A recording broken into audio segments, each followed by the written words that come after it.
So today I wanted to talk about projection because I think there's a very typical way of people understanding what projection is, and then there's this more diagrammatical way I want to give to people because you can start recognizing whether some emotion you're feeling is inherently yours or someone that kind of fed or projected onto you.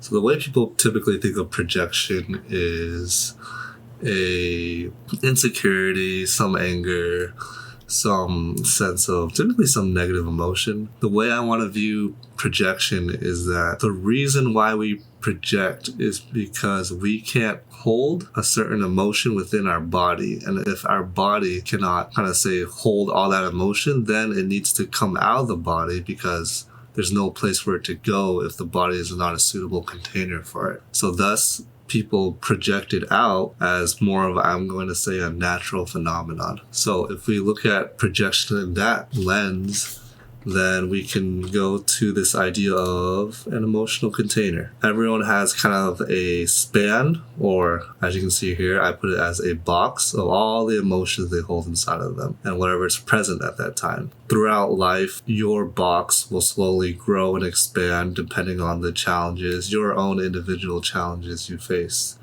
When you're a baby, this box isn't very big. Babies cry and wail at pretty much anything because they don't really understand what is sort of a disaster and what is sort of a okay situation.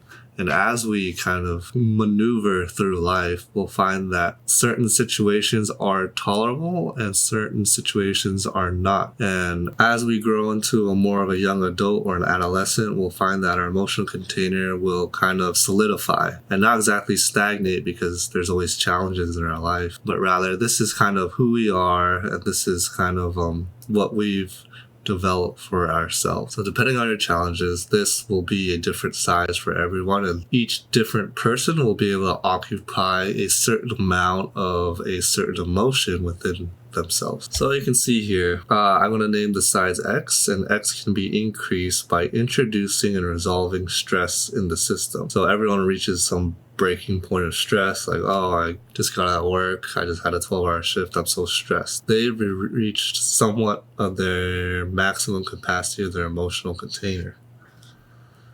And as most people get kind of accustomed to a routine, develop habits and whatnot, these kind of containers kind of regulate around that kind of system. As we get more used to the stimuli being presented in our environment, we'll find that we'll also adjust to the environment. So there are several ways to kind of discharge the emotion. A lot of people, relax. A lot of people might shout it out. Some of them might have some cathartic effect of when this thing reaches more of its brink. One way I see this kind of emotional container either expanding, or let's say you have a lot of guilt in this container. A way to transfer that guilt is actually by obtaining peace from an event. And peace is something that has more of a neutral charge. It's not exactly,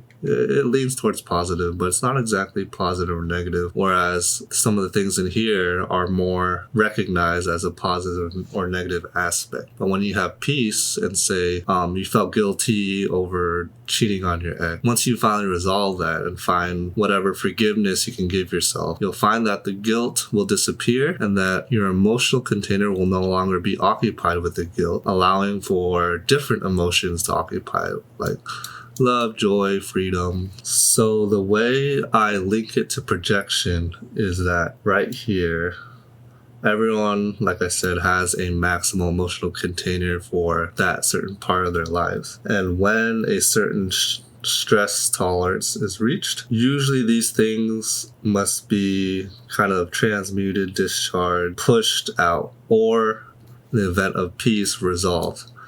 But because we're going to talk about projection, we're going to talk about more of a discharge. So here we're going to get to the meat of the idea in my towel, where you're absorbing people's energies. So P is for projection, I put here, and in this diagram or image, you'll see that person A, let's say, has anger. Say your boss is an angry person, and then they'll shout, berate at you for whatever mistake you did or whatever some expectation you didn't meet. So the boss is angry. They will displace, discharge, project that anger that they cannot hold in themselves. So this will be completely full, and so they have to discharge it into you, person B. And now you're angry. You'll go to your spouse, you'll go to your wife at home, you'll go to your husband, kids, and then because you can't hold all this anger, you're going to need to vet it out and again displace it, discharge it into another person. And hopefully we'll have enough healthy communication so that this person doesn't have to take in the anger, but rather just hear it out and let you vet in peace. So this is where the absorption of people's energies come in, is when you absorb the anger. There seems to be nothing between person A and person B where that anger is sort of rejected or it bounces out, but rather most people automatically assume that anger into their nervous system. So how exactly do I not absorb people's anger so that I kind of can maintain my peace in life or my equanimity? So the way we do that is boundaries. So boundaries is not only a good therapeutic tool, but I see boundaries as even an energetic tool on how emotions get transferred between individuals. So if your boundaries are not well established, you can take on someone else's emotions indicated by P above. So as I was explaining, person A, angry, displaces their anger into person B, who kind of takes it and says, and if, let's say, they have a people-pleasing personality, they'll just agree and try to appease the anger, but that anger kind of gets adopted by them, even though somewhat involuntarily. So by having solid boundaries, we'll be able to kind of not let them permeate this sort of boundary we have. This is similar to a cell membrane, and this is the idea I got from Gabor Mate from one of his talks, is that the immune system kind of lets in certain bacteria, lets in certain things, but if your immune system is dysregulated, then you're going to let pretty much everything in, and we kind of don't want that. So a poor immune system is kind of reflected as a poor boundary, because you're just letting whatever in. You're just letting anger in, you're letting the guilt in, you're letting someone else's shame in. So we want to learn how to kind of like have a more of a selective permeability in this. And there's a picture here. You can kind of see the same thing. This isn't quite, I don't know much science stuff, but you can see some of the things we want to let through and some of the things we don't. We have to consider what is our work to take in. If you are responsible for a certain fault in a project, then maybe that's something you do want to consider and take in. But if it's someone else's anxiety or anger, you don't want to consider that. So one way we can not automatically assume someone's anger or adopt it is recognizing it. Say, hey, this person is very angry. However, that anger is not mine. I don't have to take it. I think in meditation, we say, observe the emotion. Don't try to change it. Don't try to do anything with it. Don't really interact with it. Let it play out by itself. And in the same way, we observe the anger that comes from this person and let it drop right here. We don't take it into us. We sort of just recognize it, allow it, and then similar to when I described the venting process here, let it exist, and if it returns to the owner, then let them have it, but you don't have to take on that anger, is what I'm saying. A good example of way anger is discharged rather into not a person, but into more of, I say, a cathartic release is to see things come up like rage rooms, where you kind of discharge the anger into something. You'll see things like nightlife entertainment where you can decompress and let the stress go. There's like a billion avenues you could do this. You could do it through meditation, observe the emotion, you could do therapy. You could just play a sport and have this more physical release. Anger doesn't necessarily need to be thrown into a person. It can kind of just be released into more, we're going to say, productive ways. So here's an example. It's a bit more of a sneaky example because you're going to have to recognize people's tendencies, but this is more of my real life example. This is going to be a story of a boss who needs a lot of control, micromanages, and is a perfectionist. You probably or can't imagine someone who's like this, needs things to be done a certain way, indicating control. And the reason why this makes it tricky is because underneath control, what exactly cannot happen in that state if they lose control?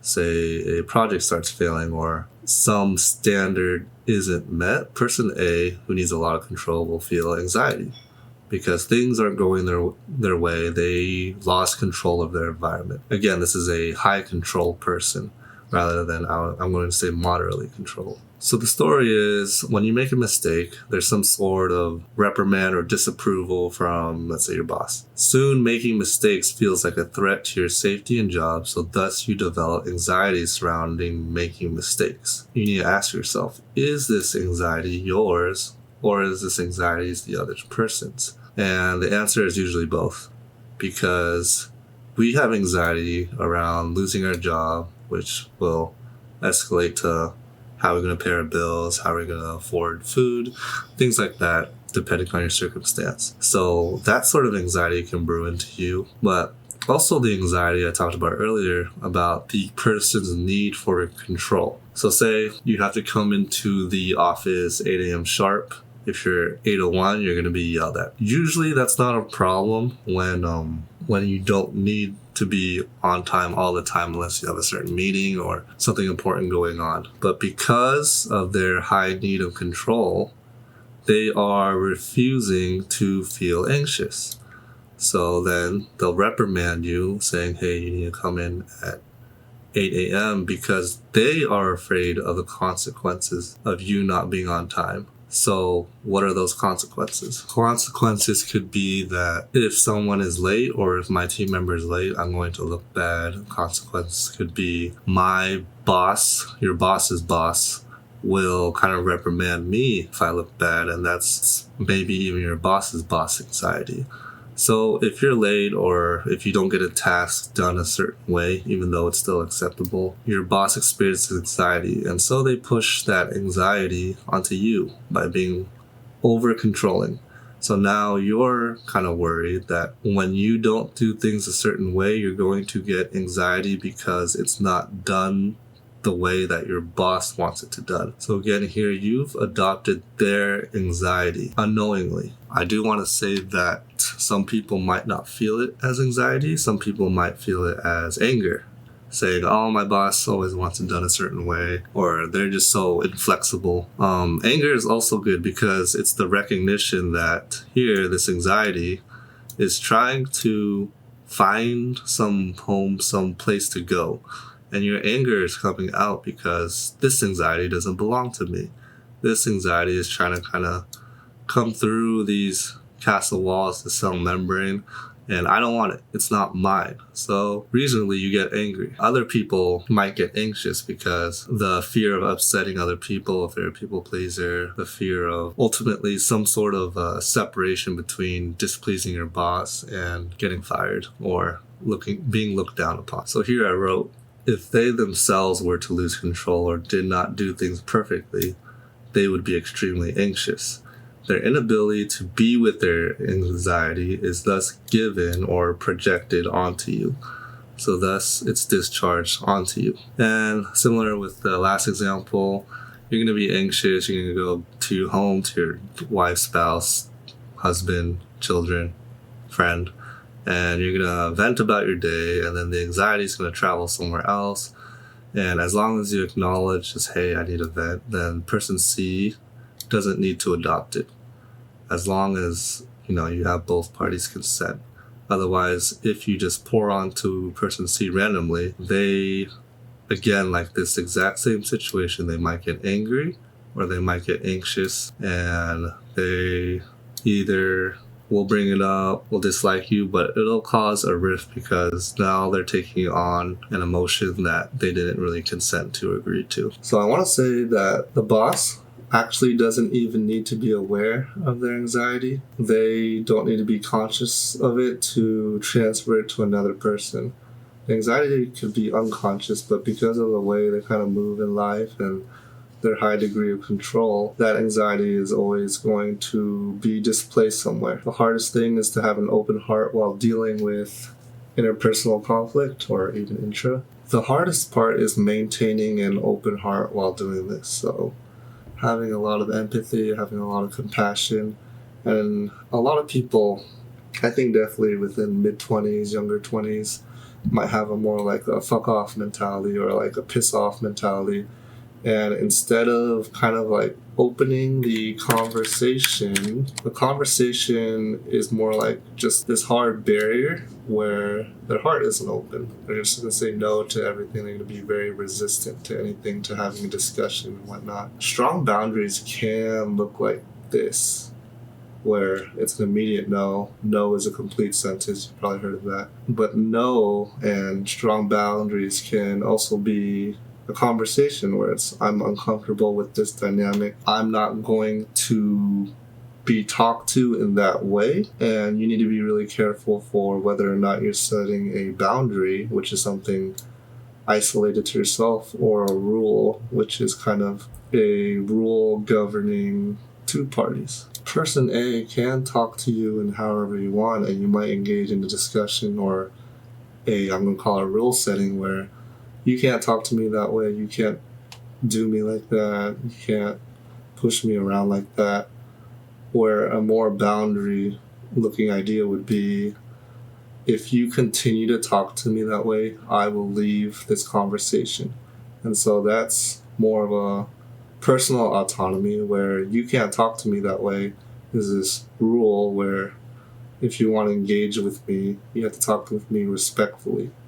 But this rule involves controlling the other person's behavior. And something I learned is that you can't really control people's behavior unless, you're just this like 3D chess mastermind at it. So to recap, projection is when an emotional container of somebody's is so full that they don't have the capacity to hold anymore. And if they cannot hold anymore, then the emotion must go somewhere else, or the energy must go somewhere else. And usually that's hopefully some cathartic release, but sometimes it's to another person, unfortunately.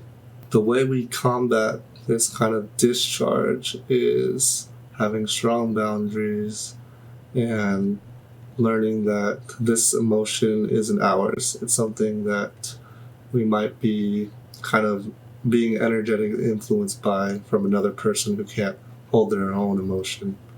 So the example of, let's say returning to the common example of, let's say, you're such a fake person, this is why nobody likes you, whatever. And then they'll go to you and say, you're such a fake person, because they cannot hold that emotion that they're kind of battling within themselves. So it comes out towards you. So one thing I want to talk about the emotional container is the space we have inside of it. So if we have a lot of anger inside, say you're in the middle of road raging and someone cut you off and now you're just exploding off your gasket, then you're not going to have much room for anything else. And say this is occupied by like 90% anger. You might only have like 10% rationale of like decency, but there won't be much room for anything else. And if you want to go back to, let's say, the limbic system, where more of your fight and flight is activated, you're definitely not going to have room for reasoning. But in this example of emotional container, we're just going to look at how we're going to give this more space, how to increase X, as you saw on the other slide. So one way we do that is peace. we transmute a certain emotion into a peaceful emotion. But how exactly do we find peace? As you know, peace, I guess defined by me, doesn't really emit a charge. Peace doesn't really care how a situation or outcome turns out. You're content with whatever happens. Let's say, going back to the boss example, you might have anxiety about being fired. But if you're okay about being fired, if you're okay with this outcome, then you're not going to really be moved. You're not going to feel anxiety around it because you won't mind if you get fired. So depending on where, let's say, your anxiety or anger is, peace is the point beyond the current realities you can't accept. So the places and the things you can't accept in your life is where you won't find your peace. So there's a lot of steps in identifying how to get peace, and I think that'll be covered in another video. A good one is identifying, acknowledging, feeling, and accepting the emotion. I find that accepting is the last step of peace, but to me it's more of the finality of all of it. And as much, I want to say, in the human experience as we can have these methods and ways, somatic approaches, therapeutic approaches of finding peace, one way we may particularly need to achieve peace is an experience. So even if you go to, read a bunch of books, do a bunch of particular things that you might believe will help, some experience in life, some interaction will give you this insight to finally unlock the peace you need from, let's say, this lifelong of anger, a lifelong of guilt, shame, whatever. Sometimes we can't control when this outcome comes, but rather we just need to live life and sometimes let it be or let it come to us. Similar to when I said before, being fine with the outcome that we're placed in or that we have. So that might sound like, okay, I've been in therapy for 3 years or 4 years on this particular problem, and the peace someone might find is that I might not ever get rid of this problem or this root. And to some people that might sound defeatist, like, oh, there's nothing I can do. There's no sense of self-autonomy, no sense of agency. But there is some sense of acceptance in that, is that, okay, I might not get rid of this problem. It might be with me forever. Fine. Let that be. And in some ways, that is a step towards peace. So once we can achieve peace, we can see here that when we resolve, for example, the anger, then this person's emotional container becomes empty. And when it becomes empty, other things can fill it up, like love, joy, bliss, contentment, and even more fear or even more past shame to fill it up and kind of like address your attention. As we kind of do our shadow work, do our own kind of individuation or exploration of life, we'll find that there are more challenges that will come. That, say, you're renting and right now you're worried on, okay, I need to buy a house. I need to get at least, a 3-bed, 2-bath to have a future family. That's going to be your challenge or exploration. And then later it'll be, once you have that house and say house is in this category, you'll resolve it and now you'll have more things to worry about. So once you have a house, you're going to worry about, okay, I got property fees, I got HOA fees, my HVAC broke this last month and now I gotta fix it, but I can't really afford it. I gotta find XYZ. And then it'll be a constant kind of cycle between these two stages where ultimately I think most people understand you can't really prevent stress in your life. That stress, some sort of stress, will always be there. But whether or not we need to not recognize it as stress, but to allow it to be stressful, to allow it to affect us, is when we'll finally be able to kind of rid of all the, I'm going to say, major stress in our lives and find more of this love, joy, bliss, contentment. So this was the main bulk of the idea. I liked how more of these, to me, these diagrams help me understand projection more and understand that everyone has a emotional container, and how exactly is a conversationing happening where is this my emotion? Is this their emotion? Is this their energy? Is this my energy? And before it gets to me, I can kind of cut it off or recognize it that it doesn't need to be mine.